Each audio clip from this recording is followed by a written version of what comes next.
नमस्कार दोस्तों, DV live news YouTube channel पर आपका स्वागत है। देश दुनिया की ताज़ा अपडेट सबसे पहले पाने के लिए चैनल को सब्सक्राइब जरूर कर लें। दोस्तों, एक इस्तीफा हो चुका है, लेकिन राजनीतिक तूफान अभी शांत नहीं हुआ है। जंतर मंतर से उठी छात्र आक्रोश की चिंगारी अब देश के केंद्रीय गृह मंत्रालय के दरवाजे तक पहुंच गई। क्या धर्मेंद्र प्रधान के बाद अब विपक्ष अमित शाह का इस्तीफा लेकर रहेगा? दोस्तों, एक मंत्री की कुर्सी गई, पर जंग अभी बाकी है। जंतर मंतर पर बहा छात्रों का खून अब संसद के गलियारों तक खौल रहा। क्या धर्मेंद्र प्रधान के बाद अब दिल्ली पुलिस के बॉस अमित शाह का नंबर है? देश की राजनीति में इस वक्त जैसा बवंडर खड़ा हुआ है, वैसा पिछले कई सालों में देखने को नहीं मिला। नीट पेपर लीक का मुद्दा, जो शुरू में सिर्फ एक प्रतियोगी परीक्षा में गड़बड़ी का मामला लग रहा था, अब सीधे सीधे सत्ता के गलियारों को हिला रहा। छात्रों के उग्र प्रदर्शन, जंतर मंतर पर हफ्तों तक चले आंदोलन और विपक्ष के जबरदस्त हमले के सामने आखिरकार मोदी सरकार को झुकना ही पड़ा। दोस्तों, शिक्षा मंत्री धर्मेंद्र प्रधान का इस्तीफा इस बात का जीता जागता सबूत है। जब देश का युवा सड़कों पर उतरता है तो बड़ी से बड़ी सत्ता को फैसला बदलना पड़ता है। लेकिन कहानी यहीं खत्म नहीं होती। 20 जुलाई की उस काली रात, जब दिल्ली पुलिस ने जंतर मंतर पर शांतिपूर्ण ढंग से प्रदर्शन कर रहे छात्रों पर लाठियां भाजी, छात्राओं के साथ बदसलूकी की और उन्हें दौड़ा दौड़ा कर पीटा, उसी पल इस आंदोलन ने एक नया राजनीतिक मोड़ ले लिया। दिल्ली पुलिस केंद्रीय गृह मंत्रालय के अधीन आती है, जिसके मुखिया हैं गृह मंत्री अमित शाह।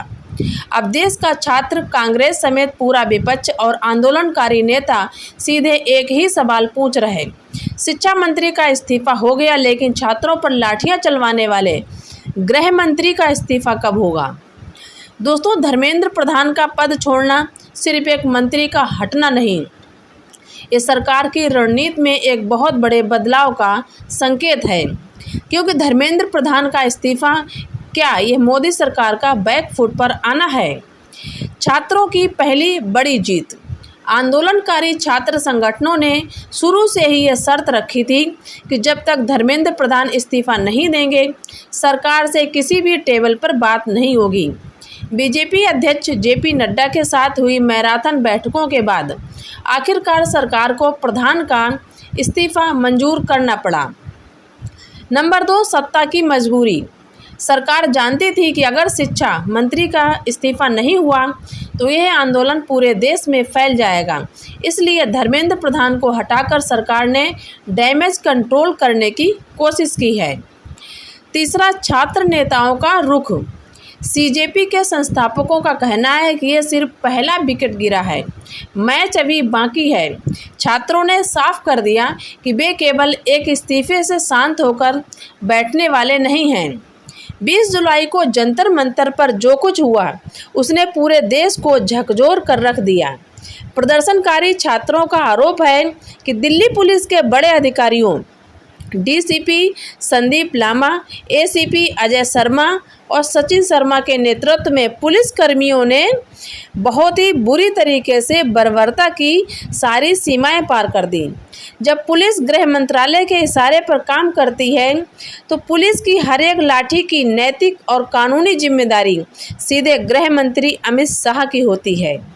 लोकसभा में नेता प्रतिपक्ष राहुल गांधी ने इस मुद्दे पर प्रेस कॉन्फ्रेंस करके सीधे सीधे अमित शाह पर हमला बोला।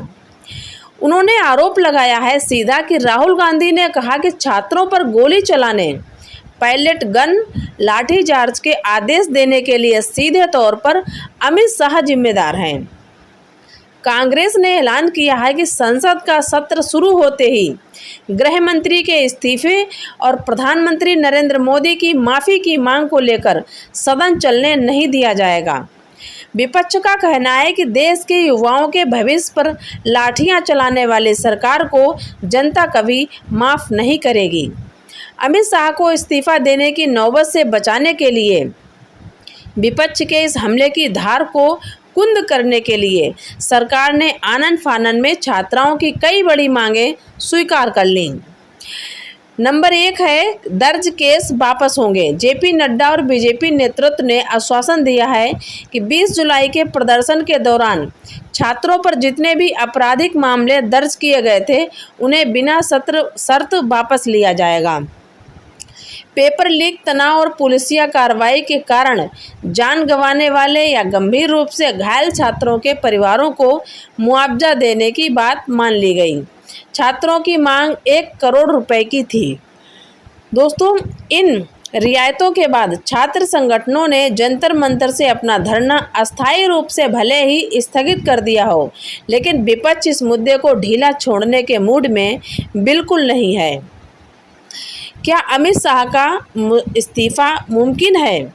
27 जुलाई को जब संसद का सत्र शुरू होगा तो ये मुद्दा सबसे बड़ा बारूद बनने वाला है दोस्तों, क्योंकि राजनीतिक विश्लेषकों का मानना है कि अमित शाह मोदी सरकार के सबसे शक्तिशाली स्तंभ हैं।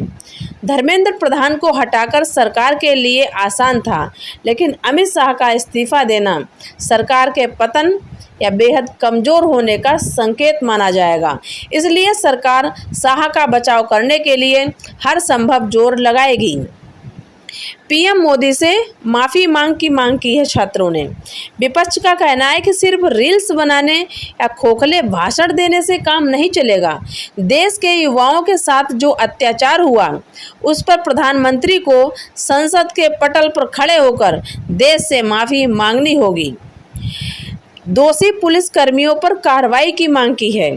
छात्र संगठनों ने साफ कर दिया कि जिन पुलिस अफसरों ने 20 तारीख को छात्रों पर लाठियां चलाई थीं, उन पर जब तक निलंबन और कानूनी कार्रवाई नहीं होती तब तक ये लड़ाई कानूनी और राजनीतिक दोनों मंचों पर जारी रहेगी। दोस्तों, धर्मेंद्र प्रधान का इस्तीफा इस बात की मिसाल है कि लोकतंत्र में जनता की आवाज़ से बड़ी कोई ताकत नहीं होती। हालांकि अमित शाह के इस्तीफे और पीएम मोदी की माफ़ी की मांग ने इस लड़ाई को केवल शिक्षा सुधारों तक सीमित नहीं रखा, बल्कि इसे एक पूर्ण राजनीतिक युद्ध बना दिया। दोस्तों, सरकार ने केस वापस लेने, मुआवजा देने का वादा करके आग को बुझाने की कोशिश तो की है, लेकिन जंतर मंतर से निकली ये चिंगारी अब संसद में क्या नया तूफान लाती है, इस पर पूरे देश की नज़रें टिकी हुई हैं। दोस्तों, अगर आपको ये हमारा पूरा वीडियो विश्लेषण पसंद आए तो वीडियो को एक प्यारा सा लाइक करें, और अगर आप हमारे चैनल पर पहली बार विजिट कर रहे हैं, ऐसे ही वीडियो देखने के लिए हमें सपोर्ट करें, हमारा सहयोग करें और चैनल को सब्सक्राइब ज़रूर करें। और इस वीडियो को ज़्यादा से ज़्यादा अपने फेसबुक, व्हाट्सएप और जो भी आपके जो ग्रुप हैं टेलीग्राम वगैरह, उन पर सभी पर आप शेयर ज़रूर कर दें। जय हिंद।